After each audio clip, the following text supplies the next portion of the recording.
Today, we're going to learn about basic chemistry. What I consider basic chemistry is formula writing. So I'm going to teach you how to write a compound with charges. So the first thing to remember is your periodic table's elements charges. This is my crudely drawn periodic table. As you can see, the F block is not included because it's pretty irrelevant. So, starting over here, you have your first column. Everything in the first column obviously has a +1 charge. Second column, everything in the second column has a +2 charge. The D block, we'll get to that later. Then you have this column, which is a +3 charge. This one, which is +4, except for carbon. Carbon can be +4 or +1, but that's more complex, and this is basic stuff. And then you have these 4 columns. Now these 4 columns you can do in order, which is -3, -2, -1, 0. But I think it's easier to remember if you go 0, -1, -2, -3. So you have your columns separated in 4. 4 positive and 4 that are negative. I'm going to count 0 as a negative number, just for the sake of simplicity. Now, in the D block, everything is a transition metal. Transition metals have changing electron structures, and so they have differing charges. That's why you can't just write what charge this has. It's too complex.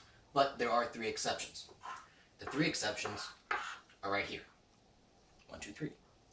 You have zinc, cadmium, and silver. Zinc and cadmium have +2 charges, whereas silver has a +1 charge. The easiest way to remember is you have 2 elements with a +2 charge and 1 element with a +1 charge.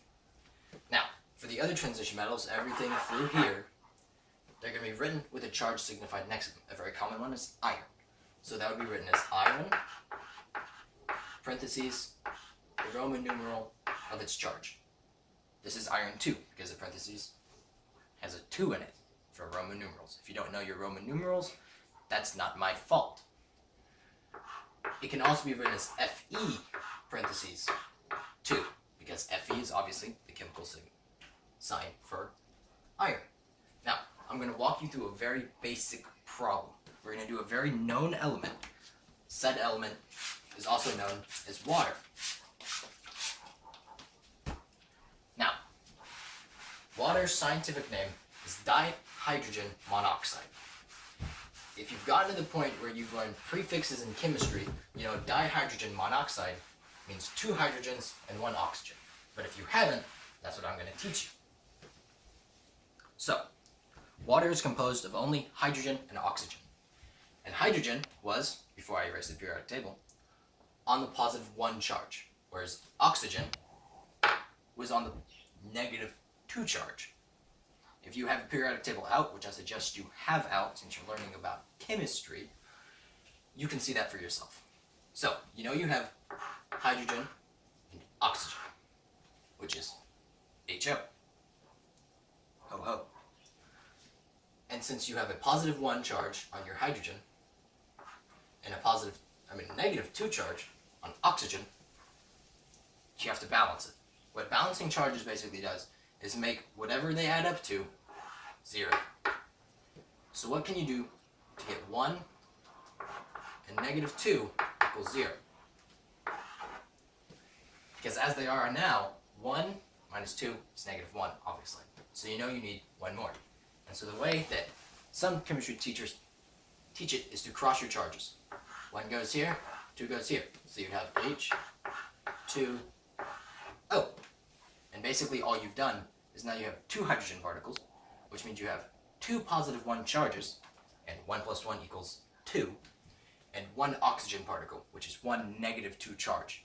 And 2 + 2, when one of them is negative, so 2 - 2, equals 0, which is the goal.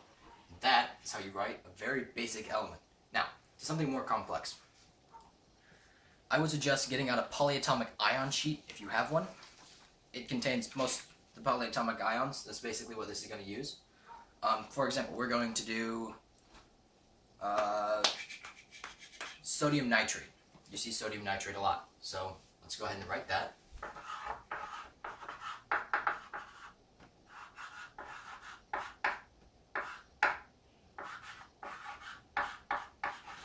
Now the important part to remember in sodium nitrate is the H part, because there's also sodium nitrite. And sodium nitrite and sodium nitrate have slightly different chemical compositions. So, first things first, look on your periodic table, find sodium. What's sodium's charge? Sodium has a positive 1 charge. Sodium is Na, so you know you have Na with positive 1 charge. Now, go to your polyatomic ion sheet and find nitrate. Nitrate has a negative 1 charge. It is NO3. So that looks like NO3 with a negative 1 charge. So, now you know that if you have Na, positive 1, and NO3, negative 1, then you have to get charges to equal 0. Well, quite frankly, positive 1 and negative 1 combine to already equal 0. But to prove this, you can also do the crossing of things. So you would have Na1 and NO3 in parentheses 1. Because anything that is already a compound, like your polyatomic ions, need to be in parentheses when you add a subscript to them. Now, 1s are understood, so it's actually not necessary. So you can just leave it as NaNO3. And that is sodium nitrate. So, now that you've learned how to write basic chemical equations, you can move on, basic chemical formulas, you can move on to writing basic chemical equations, which will be covered in my next video. Thank you for watching. If this has helped you, like. If you have questions, comment. And if you have topics you want me to cover, please comment those as well.